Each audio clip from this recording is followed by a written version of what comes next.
Bonjour à tous et bienvenue aujourd'hui pour ce tout nouvel épisode de l'aventure sur Primeria. Et aujourd'hui dans ce 17e épisode les amis, déjà 17 épisodes, ça passe très vite. Et bien nous allons faire de très belles choses, dont des gros builds comme vous l'avez peut-être vu, tout simplement avec la miniature ou même peut-être avec le titre. Mais avant ça les amis, j'aimerais revenir un petit peu sur l'épisode précédent car nous allions tenter de faire quelque chose et surtout un épisode un poil différent où je vous avais montré de la redstone, voilà. Et surtout nous étions devenus riches et franchement ça vous a vraiment plu. Je suis plutôt content parce qu'on a testé un tout nouvel épisode sur lequel je vous montrais de la redstone et j'avais peur que, étant donné que c'est de la redstone, des gens n'aiment pas trop et au contraire vous avez été vraiment très réactifs, vraiment contents du résultat, donc je vous remercie. Peut-être qu'on le refera voilà comme ça de temps en temps parce que vous avez l'air d'avoir bien aimé. Et justement revenons sur l'épisode précédent et j'aimerais vite faire revenir voilà sur le fait que je vendais des popos. Évidemment je le sentais hein, le villageois, hein, madame Dr Joël, je le sentais. Et bien voilà, ils ont divisé par deux les prix, ce que je trouve encore une fois débile. Je ne comprends pas pourquoi chaque fois ils changent les prix parce que en fait pour moi ça ne changera rien étant donné qu'on est riche, mais pour les autres joueurs de Primeria qui ne sont pas connectés au passage, et bien tout simplement ça détruit leur marché. Donc c'est pour ça je ne comprends pas. Encore ils avaient changé à la fois dernière tout simplement les Froglight, voilà tout simplement parce que là vraiment c'était ultra pété. Genre vraiment c'était limite une Froglight, un écu de bronze, c'était ultra pété. Là c'était compréhensible, mais les popos je ne comprends pas pourquoi ils ont encore cassé les prix. En fait, je ne comprends pas pourquoi ils cassent tous les prix au spawn. Ça détruit tous les marchés, étant donné que moi je pars du principe que je fais des unes bien précises pour certains marchés. Eh bien, je ne comprends pas encore une fois. Voilà, je ne sais pas quoi dire. Je sais pas pourquoi ils ont fait ça. Ce qui est encore une fois illogique parce que en plus c'est des popos qui sont très durs à faire. C'est là où il faut simplement. Je pense que c'est l'une des popos les plus dures à faire sur Minecraft. Enfin, je pense qu'il y en a quand même d'autres, mais celle-ci, il faut quand même des larmes de ghast et c'est très compliqué. Nous, évidemment, on en a des centaines, même des milliers de larmes de ghast, étant donné qu'on a une énorme usine à ghast, mais personne n'a ça en fait sur le serveur. Donc moi, enfin en fait, en bridant ça, ils brident juste moi, mais les autres, ça a détruit leur marché. Donc c'est pour ça que je ne comprends pas pourquoi ils ont fait ça. Moi, ça ne changera pratiquement rien. Juste, ça va coûter à 2 fois plus cher, mais bon, nous, ça ne nous pose pas de problème. J'aimerais avoir votre avis, voir ce que vous en pensez, le fait qu'à chaque fois, les prix sont un peu cassés à chaque fois qu'on trouve une mécanique. J'en ai d'autres en plus sous la main, d'autres mécaniques, mais je sais que si je vais les utiliser à chaque fois encore, ils vont être cassés. Donc je sais pas trop quoi en penser. Qu'est-ce que vous en pensez, le fait qu'à chaque fois qu'on trouve une petite mécanique pour devenir encore plus riche, ils détruisent le marché, le prix. Voilà, je sais pas trop quoi en penser. Qu'est-ce que vous en pensez? Dites-moi dans l'espace commentaire. Bon, revenons-en comme je l'ai dit à l'épisode précédent. Donc voilà, vous l'avez vu avec le marché qui a été détruit, mais vous en faites pas, j'ai plus de feu artifice, faut que j'aille chercher ça. Mais on a fait quelques petites modifs en live comme je vous l'avais dit la fois dernière. Donc, je vais juste récupérer 2-3 petits voilà, feu artifice. Et oui, au passage, hein, j'ai pas farmé depuis trop à part ce que vous avez vu la fois dernière. Voilà, j'ai 26 écus d'or, j'en ai utilisé un ou deux, mais comme vous pouvez le voir, c'est plutôt pas mal. Et j'ai rajouté ce petit box là qui est pas mal utile. Je vais vite fait vous l'expliquer. Après, vous en faites pas, on va passer sur l'épisode. C'est tout simplement, comme je l'ai dit, la cloque pour pouvoir automatiser les popos. C'est-à-dire que dès lors où je vais appuyer sur ce bouton là, ça va lancer cette première cloque qui dure, j'ai plus le timing, mais ça dure à peu près, avez vu qu'il y a 2 stacks, ça doit durer à peu près 2 minutes, 1 minute, je sais plus trop exactement, faudrait faire le calcul. Et le temps que cette cloque lance, ça va lancer une deuxième cloque qui va elle faire plusieurs va-et-vient. Et en fait, elle va faire 3 va-et-vient, ce qui va tout simplement permettre de lancer 3 badges de popos tout simplement. Donc si on vient ici, comme vous pouvez le voir, hop, il y a des popos, ça va appuyer une première fois, ça va lancer les popos qui vont mettre plein de popos d'eau dans tout ça, puis après ils vont revenir, le temps que tout ça se remplit, hop, ça rebalance et ça fait ça 3 fois, comme ça en fait on a pu nous à devoir hop appuyer sur le bouton là, hop réappuyer, etc. Là on a juste à appuyer sur le bouton qui est là-bas et c'est opérationnel. J'aurais même peut-être mettre un deuxième bouton, voire un levier ici qui, quand je l'appuie, ça en fait enlève les blocs de redstone qui sont de ce côté là et de ce côté là, et ça aurait été parfait. Mais donc voilà, je vais vite fait revenir sur ça parce qu'on l'a vite fait modifié et c'est pas plus mal. Je vais aussi revenir vite faire, je vais pas trop m'approcher, vous allez comprendre après pourquoi, mais on a modifié le titre qu'il y a ici. Regardez, avant il y avait écrit voter Gold River, on a mis Primeria. Bon, le M est le M est spécial quoi, on va dire, il est pas incroyable. C'est compliqué hein, de faire un M sur si peu d'espace. J'ai vu qu'avec les escaliers et tout ça rendrait trop bien, mais par contre vous avez vu ça fait un effet de profondeur pas très joli. Et donc voilà, bon c'est pas grave, hein, ça fait quand même joli. Primeria comme ça en bleu, c'est trop stylé. Il y a un souci d'espace ici, il faudrait qu'en fait soit je décale tout vers la gauche, ce qui est chiant, soit je décale vers la droite, mais ici ça fera encore plus d'espace juste là. Donc voilà, il y a une petite erreur ici d'alignement, mais c'est pas trop grave. Et vous me direz ce que vous en pensez, c'est trop stylé tout simplement. Bon alors les amis, petite interlude car j'ai complètement oublié de parler de quelque chose dans cet épisode, donc c'est pour ça que je l'intègre voilà en plein milieu. Mais j'ai complètement oublié de parler des élections car tout simplement, eh bien samedi a été à nouveau annoncé moi la dernière fois j'avais dit présidentielle, mais non, les élections municipales, voilà, pour savoir qui est encore une fois maire. Car si vous n'aviez pas suivi suivi évidemment, chaque mois est élu tout simplement un maire, et là on a décalé de 2 semaines car le samedi, enfin le week-end dernier plus exactement, ils avaient tout simplement fait les élections et ils avaient vu qu'il y avait 50-50 pour moi et Smithies, donc ils ont laissé une semaine de plus et ça a été retiré, voilà, tout simplement samedi. Et attention, roulement de tambour, et bien tout simplement nous avons à nouveau été élus maire ce mois-ci, donc et bien ça fait super plaisir, on va pouvoir à nouveau balancer notre programme. Voilà, on a pris pas mal de choses, dont évidemment une chose qu'on va faire aujourd'hui, mais ça les amis, et bien on en reparle tout de suite. Et donc les amis, revenons au vif du sujet de l'épisode, et on va, comme l'avez vu avec le titre ou même la miniature, on va aujourd'hui s'occuper du tribunal de Primeria. On va aller le build, vous allez le voir juste après, et j'espère qu'il va vous plaire. Ça fait pas mal d'heures et beaucoup d'heures de travail, donc j'espère que ça va vous plaire. Et tout simplement commençons, voilà, avec une belle petite touche. Et donc je vous propose, voilà, de lancer un petit replay timelapse, et à tout de suite, et on se retrouve après pour le petit débrief du tribunal, et je compte sur vous pour me donner votre retour tout simplement sur ce tribunal.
Bon et bien on se retrouve les amis tout simplement après le build, j'espère que vous avez bien kiffé ce timelapse, je l'ai pas encore fait, j'espère que c'est stylé. Et regardez le magnifique petit build, bon il reste encore beaucoup de choses à faire comme vous pouvez le voir, le bâtiment est un peu en train de flotter, mais vous en faites pas, il tient, c'est avec la magie voilà du tribunal, ça tient dans les airs, vous en faites pas, il reste encore pas mal de choses à faire, dont tout simplement du terraforming autour pour que ça rende joli et tout, il y a beaucoup de choses encore à faire, mais déjà voilà la bête comme vous pouvez la voir, enfin comme vous pouvez le voir, oui bon il y a des choses qui sont passées, des choses bizarres, ne cherchez pas, il y a des choses bizarres qui se sont passées, et donc le voilà, oh bah il y a de la neige partout ici, ça j'en étais sûr, il fallait que je mette des lumières parce que la neige il va y en avoir partout, bon c'est pas grave, je verrai ça plus tard, mais donc voici le tribunal qui est ultra grand. Alors on s'est inspiré de plusieurs builds pour le faire, donc d'un build en réel, vrai bâtiment réel, tout simplement déjà dans un premier temps de l'hôtel, enfin plutôt du tribunal de commerce de Paris. Donc je vous le fais afficher sur l'écran, il y a une petite ressemblance, la seule différence c'est que il n'y a pas ce que l'on appelle, donc voilà, ce qu'il y a autour de moi, dans lequel je suis, ce qu'on appelle un fronton,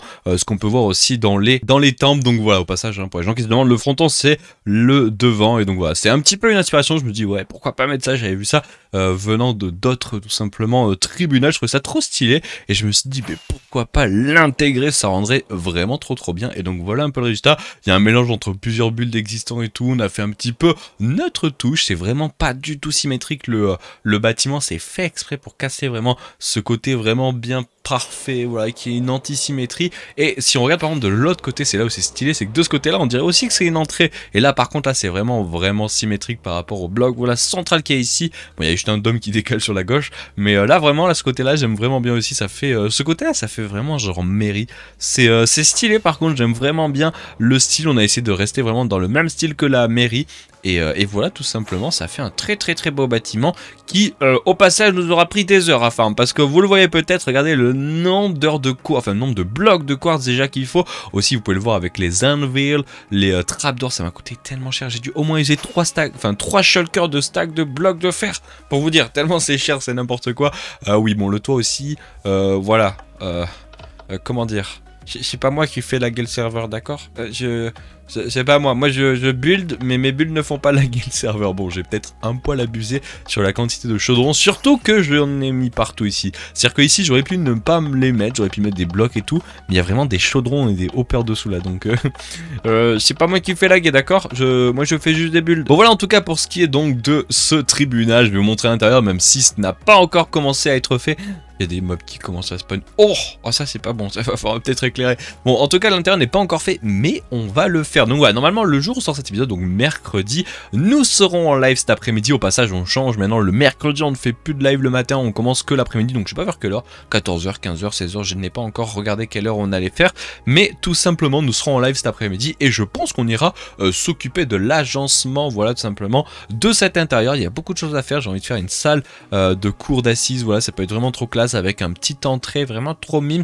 Il y a moyen de faire de belles choses, il y a des dômes et tout. Il faudra que je voie un petit peu comment agencer ça si on se met sur cet axe là. Ouais, il y a moyen de faire de très très belles choses en tout cas. Mais voilà, tout simplement, si vous voulez être au courant de tout cela, eh bien, n'hésitez pas à venir sur Twitch. Et en plus, je crois, et les amis, et en plus, je crois qu'on va atteindre les 10 000 followers cet après-midi. Donc si vous voulez venir fêter, voilà, ce petit moment incroyable, 10 000 followers sur Twitch, eh bien, n'hésitez pas à passer. Voilà, il reste, je crois, même pas un truc comme 70 personnes à se follow. Donc voilà, franchement, là c'est le moment d'aller dans la description, ou je sais pas si je peux le mettre en haut sur le i, j'en sais rien. Mais d'aller, voilà, cliquer sur le petit follow sur Twitch, parce que là, c'est un très beau nombre, quoi, 10 000. C'est pas tous les jours, hein. Bon allez, peut-être on les atteindra sans doute pas aujourd'hui, peut-être demain, j'en sais rien, mais... Enfin demain, plutôt samedi ou dimanche, mais c'est pas trop grave. En tout cas, merci énormément à vous pour l'énorme soutien sur Twitch, sur YouTube. C'est vraiment ultra agréable de voir que vous êtes tellement nombreux et que ça vous... vraiment vous kiffez quoi, les épisodes. Et ça, franchement, ça fait vraiment chaud au cœur quoi. Bon, revenons les amis sur les choses qui fâchent. Maintenant, on va vite faire ressortir de ce tribunal, je reparlerai juste après. On va parler, voilà, de la zone de shop, parce que vous l'avez vu, voilà, zone de shop, très jolie, plein de petits shops, trop mimes, waouh, incroyable, ça s'agrandit au fur et à mesure, c'est stylé et tout, mais il y avait tout simplement à l'époque le shop de Clem, j'avais pas vu, oh c'est stylé la texture, j'avais pas vu, donc il y avait le shop de Clem, et à l'époque elle vendait l'œuf de dragon à l'époque, et tout simplement, ils ont changé vraiment la texture des frites, c'est trop stylé, elle vendait l'œuf de dragon, et bien tout simplement, peut-être je vous l'ai affiché en fond, je sais pas comment je vais me démerder, mais j'ai volé l'œuf de dragon pendant une petite courte période, voilà, hein, j'ai volé l'œuf de dragon, j'ai trouvé une technique tout simplement pour venir récupérer l'œuf dans tout simplement un coffre. Bon, je vous ai fait afficher sur l'autre écran le fait que j'avais bien 2 œufs, enfin 2 œufs, je sais, 2 œufs, oui, 2 œufs de dragon, mais voilà, parce que je le rappelle évidemment, on a nous déjà un œuf de dragon voilà, qui est en bas à droite, mais il y en a 2 sur le serveur, donc voilà, ne posez pas de questions, je l'ai déjà expliqué, mais voilà, il y a 2 œufs de dragon et le deuxième c'est celui de Clem, et pour le fun je l'ai volé, mais ne vous en faites pas, je ne suis pas trichidant, je ne suis pas méchant, donc je l'ai volé, mais je l'ai rendu en faisant comme si jamais vous avez suivi une quête, voilà, si jamais vous avez vu la vidéo de Flanou, j'avais fait pareil, tout simplement là j'ai fait une quête sur laquelle tout simplement elle pouvait à la fin récupérer son œuf, je sais pas si elle le fera en vidéo, j'espère qu'elle a fait en vidéo ou en live, je crois pas en live, mais j'espère qu'elle a fait en vidéo, voilà, pour que vous puissiez le voir, et tout simplement voilà, c'était une petite quête avec des énigmes, c'était plutôt cool, bon je me suis fait il à la fin, mais vous en faites pas, elle a récupéré l'œuf, et ben voilà, maintenant... elle a peur et maintenant elle a dû le mettre dans son Ender Chest, j'en sais rien, mais voilà, par contre si jamais allez lui dire, mais jamais, déjà un stack d'écus d'or, jamais je n'achèterai pour un stack d'écus d'or parce que je suis le puriste du serveur, déjà qu'ils ont cassé l'économie comme l'avait vu en intro, donc voilà, moi je pense plutôt pour 16 écus d'or, voire grand max 20, et encore c'est trop, mais alors la 2 c'est... non, pas 2. Donc voilà, si jamais vous voulez vous amuser à aller voir, non, et on m'a déjà posé la question, non, je n'achèterai pas l'œuf de dragon pour aussi cher, déjà parce qu'en faisant ça, moi je n'aurai plus rien, et surtout que je vais tout donner à elle comme argent, donc non, Non, voilà, allez la voir si vous avez des trucs. Mais étant donné que je suis le puriste du serveur, c'est un peu moi qui peux faire la dictature au niveau des prix. Donc, eh bien, tout simplement, non. Voilà, moi je m'en fiche, j'ai déjà un œuf, donc ça me dérange pas. Mais moi, je ne pourrai l'acheter que pour 16. Qu'est-ce qui se passe ici? Oh, faut pas que je spoil, peut-être, je sais pas. Allez voir les lives ou les vidéos, je ne sais pas. C'est trop stylé en tout cas. Bon, revenons les amis, cette fois-ci, des choses qui ne fâchent pas, voilà, de belles choses. Donc, revenons au tribunal. J'ai encore 2-3 petites choses à expliquer. À la fin, je parlerai d'autres choses, allez voir, ça va être stylé. Et tout simplement, oui, évidemment, il reste beaucoup de choses à faire. On va finir le terraforming, tout autour, le terrain fromage, comme je dis. Pas mal de petites choses encore à faire à l'intérieur. Donc voilà, n'hésitez vraiment pas à passer cet après-midi en live sur Twitch, on y sera. Je pense qu'on continuera sans doute ce week-end. Et tout simplement, et je pense même peut-être, vous savez quoi, je sais pas si ça vous plaira, mais ça vous plairait même peut-être, je sais pas, pour l'épisode de ce week-end, genre vous faire un épisode sur l'intérieur, voilà, comment on fait les intérieurs et tout, ça peut être joli. Je sais pas ce que vous en pensez, franchement, ça peut être vraiment stylé, surtout qu'il y a beaucoup de choses à faire et ça peut être vraiment très très classe. Et je vais passer vite fait les amis en mode spec pour pouvoir vous montrer un petit peu comment on va agencer la suite de ce bâtiment. Tout simplement, le devant ici va être très simple et j'ai envie de faire un très beau escalier, vous voyez, qui va être comme ça et qui va descendre très doucement comme ça en mode escalier pour monter vers les hauteurs du tribunal. Ça pourrait vraiment rentrer très bien et évidemment, bon, le terraforming, ça, je sais pas trop encore comment l'agencer, mais ce qui va vraiment être classe, ça serait d'avoir un escalier, voilà, qui descend ici avec peut-être 2-3 petits jardins sur les côtés en mode tu montes vers le tribunal, vers la justice, vers les étoiles, tout simplement. Je pense que ça peut être vraiment très très classe, je sais pas ce que vous en pensez, mais ça peut être vraiment stylé. Et au passage, je pense qu'elle le fait en vidéo ou en live, je sais plus, mais j'ai demandé à Flanou de faire le devant de la mairie parce que j'avais la flemme. Voilà, je dis bon, Flanou, maintenant elle fait partie de l'équipe de la mairie, donc pourquoi pas lui dire de faire le devant de la mairie. Donc elle a commencé à le faire et franchement, bah c'est stylé. C'est stylé, non? Moi je kiffe, franchement c'est classe, c'est vraiment stylé, il manque un peu de 3 petites verdures. Ah, si je lui dis de faire des vignes, ça pourrait vraiment rendre trop bien, mais franchement c'est classe en vrai, franchement je kiffe. Bon, l'intérieur, peut-être en 2023, peut-être, faut que je voie avec Smithies, mais peut-être en 2023. Donc voilà les amis, pour ce qui est de cet épisode, alors juste avant de finir, j'aimerais vous parler d'une dernière petite chose, ça serait tout simplement de faire un dernier bâtiment vraiment en rapport tout simplement avec le spawn, comme on l'a fait avec le tribunal ou même la mairie. Alors je sais pas si on garderait par contre le même style, je pense que cette fois-ci on va changer complètement parce que là ça fait déjà 2 bâtiments qui ont le style très similaire, mais tout simplement je vous propose, et on me l'a même proposé dans les commentaires plusieurs fois, de tout simplement réaliser une banque qui serait positionnée hop juste derrière moi, voilà, là-haut, avec un escalier, voilà, qui passerait là juste comme ça, bam bam bam bam, et qui descendrait ici, et tout simplement réaliser une banque, parce que vu que je vous l'ai dit, voilà, nous sommes devenus les plus riches avec l'épisode précédent. Si jamais vous l'avez pas vu, n'hésitez pas à le voir. Eh bien nous sommes devenus les plus riches du serveur, donc c'est pour ça que franchement mettre à disposition notre richesse, voilà, tout simplement mettre des genres de petits prêts, voilà, les gens pourraient faire des prêts à la banque, avoir des écus moins chers à tarif plus bas. Et bien tout simplement, je pense que ça peut être une bonne chose, un truc plutôt drôle à faire en mode RP. Donc voilà, si jamais vous avez des idées au passage de banques sur lesquelles on pourrait s'inspirer vraiment, n'hésitez pas à les mettre dans l'espace commentaire, des idées, genre vous mettez ouais, cette banque là de ce pays est vraiment pas mal. Alors faites pas par exemple des banques au pif, genre ouais, prends la banque au Canada, elle est pas mal, franchement elle est incroyable, alors que vous la connaissez même pas. Soyez réel, hein, allez chercher vraiment des trucs que vous kiffez. J'essaierai de voir 2-3 petits trucs un peu par-ci par-là, si j'en trouve une vraiment classe, je m'en inspirerai et on essaiera de la faire. Voilà, j'essaierai un petit peu de m'inspirer des bulles qui sont réelles, parce que design une banque, c'est compliqué quand même un peu. Bon voilà, tout simplement les amis, ce que je voulais vous dire pour finir cet épisode. J'espère que ça vous a bien plu avec cette énorme build qui est juste derrière moi. J'espère que vous avez kiffé. N'hésitez pas à me dire dans l'espace commentaire avec un petit like ou même partager la vidéo, ça fait toujours plaisir. Et surtout avec l'énorme taf qui a été fait, dites-vous que on a passé au moins je pense 2 semaines à design le petit tribunal. Donc franchement, ça a pris beaucoup de taf, beaucoup de temps. Donc franchement, si jamais vous pouvez laisser un petit like ou un petit commentaire, franchement ça fait super plaisir. Et surtout que vous êtes de plus en plus nombreux à apprécier, à laisser des commentaires, donc je vous remercie énormément, ça fait vraiment chaud au cœur, on dirait pas, mais juste un petit commentaire pour remercier, juste dire merci, voilà, pour le contenu ou quoi que ce soit, franchement c'est juste ultra kiffant, donc merci à vous, ça fait super plaisir, et je vous remercie à toutes les personnes qui le feront. Bon allez, j'arrête de parler de tout et de rien les amis, on va se laisser là pour ce 17ème épisode, j'espère que ça vous a bien plu, on se donne rendez-vous sans doute ce week-end, si jamais je suis à la bourbe mercredi prochain, au pire c'est pas trop grave, et sinon rendez-vous cet après-midi pour peut-être passer les 10 000 followers sur Twitch, ou si jamais en live samedi, dimanche, peut-être sur un live vendredi en vrai après, je sais pas, mais bon voilà, en tout cas je vous tiens au courant sur le Discord. Allez, je vous laisse, bonne journée, bon après-midi, bonne soirée, et je vous dis à la fois prochaine. Allez, ciao les gens.